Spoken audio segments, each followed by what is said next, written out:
پہلے امن ڈائیلاگ کی افتتاحی تقریب، سعودی عرب سمیت 60 ممالک کے نمائندے شریک۔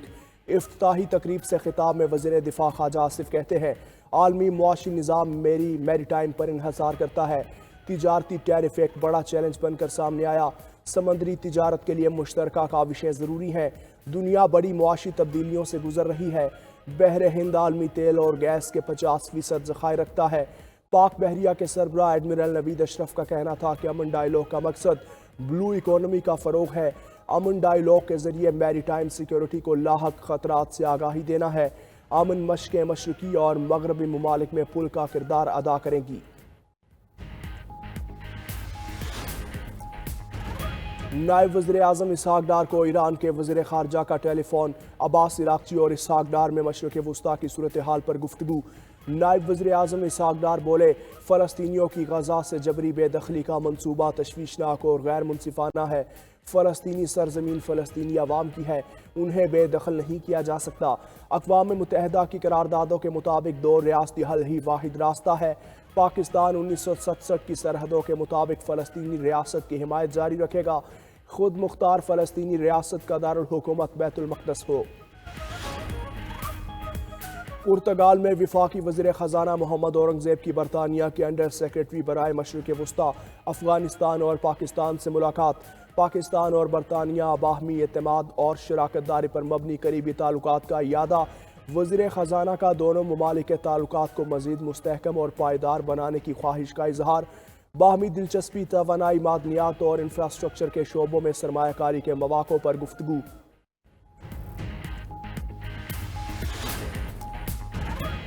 دن رات کی محنت سے ڈیفالٹ کے خطرے سے نکل چکے ملک اپنے پاؤں پر کھڑا ہو چکا، مگر آگے کا سفر بھی آسان نہیں۔ وزیر اعظم شہباز شریف کا حکومت کا 1 سال مکمل ہونے پر تقریب سے خطاب۔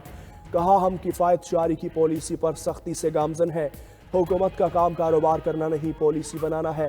کاروبار میں آسانی لانے کے لیے کوشاں ہے۔ بس چلے تو فوری طور پر ٹیکس 15% کم کر دوں، مگر IMF کی بندشیں ہیں۔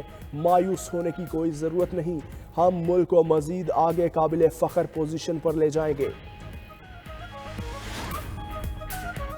سندھ میں ٹریفک قوانین کی نفاذ کو مزید سخت کیا جا رہا ہے۔ وزیر اطلاعات سندھ شرجیل میمن کہتے ہیں، سڑکوں پر بد انتظامی اور غیر قانونی گاڑیوں کو برداشت نہیں کیا جائے گا۔ حادثات کی روک تھام کے لیے مہم جاری رہے گی۔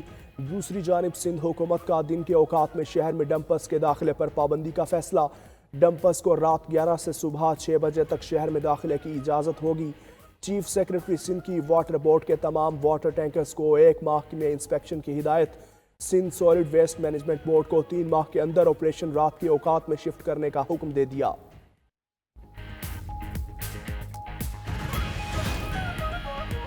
تین ملکی سیریز کے پہلے میچ میں پاکستان کو شکست۔ نیوزی لینڈ نے میچ 78 رن سے اپنے نام کیا۔ 331 رنز کے پہاڑ جیسے ہدف کے تعاقب میں گرین شرٹس 252 رنز پر ڈھیر۔ فخر زمان کے علاوہ کوئی بیٹر ذمہ داری نہ دکھا پایا۔ فخر نے 84 رنز کی اننگز کھیلی۔ بابر اعظم کی فارم بحال نہ ہو سکی، 23 گیندوں پر 10 رنز بنا کر کیچ تھما بیٹھے۔ کیویز ٹیم نے گلین فلپ کی دھواں سنچری کی بدولت 330 رنز بنائے۔ ڈیرل مچل 82 اور کین ولیمسن 58 رنز بنا کر نمایاں۔ Glenn Phillip career best 106 runs بنا کر نوٹ آؤٹ رہے اور پلیئر آف دا میچ قرار پائے۔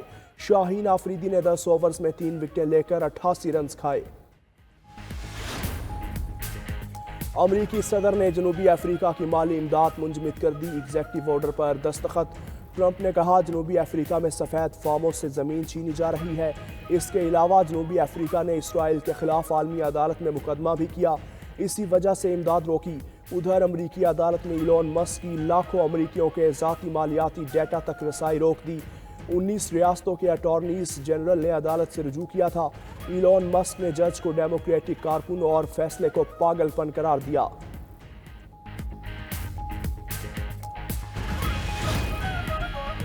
غیر قانونی تارکین وطن کے خلاف لاس اینجلس میں گرینڈ آپریشن کی تیاریاں۔ امیگریشن حکام رواں ماہ کارروائیوں کا آغاز کریں گے۔ امریکہ اب تک 11,000 سے زائد غیر قانونی تارکین کو ملک بدر کر چکا۔ دوسری جانب کیلیفورنیا ریاست کا تارکین وطن کے لیے قانونی جنگ لڑنے کا اعلان۔ تارکین وطن کے دفاع کے لیے $5 کروڑ مختص کر دیے۔ قانونی لڑائی کے لیے $2.5 کروڑ ریاستی محکمہ انصاف کو دیے جائیں گے۔ $2.5 کروڑ سے ان تارکین وطن کی مدد کی جائے گی جنہیں بے دخلی کا خطرہ ہے۔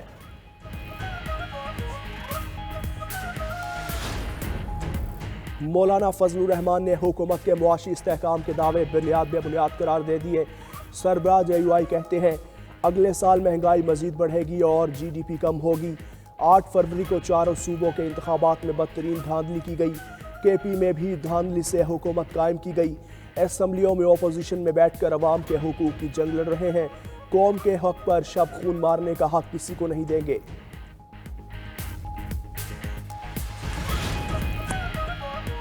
انتخابات کا 1 سال مکمل ہونے پر PTI کا ثوابی میں جلسہ۔ چیئرمین PTI بیرسٹر گوہر نے کہا 1 سال پہلے رات کی تاریکی میں مینڈیٹ چوری کیا گیا۔ اگر عوام کے مینڈیٹ کی قدر نہ ہوئی تو جمہوریت ہاتھ سے نکل جائے گی۔ ملک کے لیے دانشمندانہ فیصلے کرنا ہوں گے۔ وزیر اعلیٰ KP علی امین گنڈا پور نے کہا ہم آئین کا تحفظ اور قانون کی حکمرانی چاہتے ہیں۔ مقصد پورا ہونے تک جدوجہد جاری رہے گی۔ PTI خیبر پختونخوا کے صدر جنید اکبر نے خطاب میں کہا موجودہ حکومت آمرانہ سوچ کی حامل ہے۔ وفاقی وزراء نے PTI کو نشانے پر رکھ لیا۔ وزیر دفاع خواجہ آصف نے کہا بہت شور اور ہنگامہ تھا کہ ٹرمپ آئیں گے تو بانی PTI باہر آئیں گے۔ ٹرمپ تو آ گیا مگر ان کا کچھ نہیں بنا۔ بانی PTI نے مذاکرات کی آڑ میں کچھ اور حاصل کرنے کی کوشش کی۔ وزیر اطلاعات عطا تارڑ نے کہا عوام آج یوم تعمیر و ترقی منا رہے ہیں اور ملک ڈیفالٹ ہونے کی دعاؤں میں کرنے والے شرمندہ ہیں۔ وفاقی وزیر احسن اقبال بولے عوام پروپوگنڈے پر نہیں کارکردگی پر ووٹ دیتے ہیں۔ PTI والوں کو ملک کی ترقی ہضم نہیں ہو رہی۔ اگلے الیکشن میں PTI کا نام و نشان نظر نہیں آئے گا۔ سوابی جلسہ جعلی حکومت کے خلاف عوامی ریفرینڈم ثابت ہوا۔ مشیر اطلاعات خیبر پختونخوا بیرسٹر سیف کہتے ہیں عوامی سمندر نے جعلی حکومت کی مینڈیٹ چوری پر مہر ثبت کر دی۔ اوچھت کنڈوں کے باوجود پنجاب میں عوام بڑی تعداد میں باہر نکلی۔ عوام حقیقی آزادی کے لیے بانی PTI کے ساتھ شانہ بشانہ کھڑے ہیں۔ عوامی طاقت سے جعلی حکومت کا خاتمہ یقینی بنایا جائے گا۔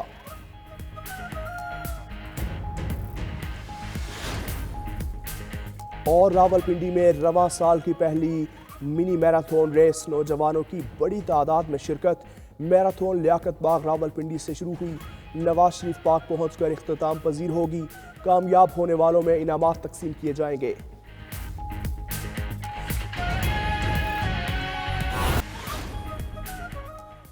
لبنان میں 2022 کے بعد پہلی بار مکمل حکومت کی تشکیل۔ صدر جوزف اون نے نگران حکومت کا استعفیٰ قبول کر لیا۔ وزیراعظم نواف سلام کا اقتصادی بحران سے نکلنے کے لیے اصلاحات لانے کا عزم، کہا جنگ سے تباہ ہونے والے علاقوں کی تعمیر نو کریں گے۔ حزب اللہ نے وزیراعظم کے طور پر نواف سلام کی توثیق نہیں کی۔ حزب اللہ کا کابینہ میں اپنی نشستوں کا مطالبہ۔ ادھر مشرق وسطیٰ میں امریکی ایلچی برائے امن مورگن اور ٹاگس کہتی ہیں کہ امریکہ حزب اللہ کو حکومت کا حصہ نہیں دیکھنا چاہتا۔ حزب اللہ کی حکومت میں شمولیت ریڈ لائن عبور کرنے کے مترادف ہوگی۔ اور شمالی کوریا کے رہنما کم جونگ ان نے کہا ہے کہ امریکہ، جاپان اور جنوبی کوریا کے فوجی تعاون سے خطے میں کشیدگی بڑھ رہی ہے۔ شمالی کوریا ان کے مقابلے میں مزید جوابی اقدامات کرے گا اور ایٹمی ہتھیار بنائے گا۔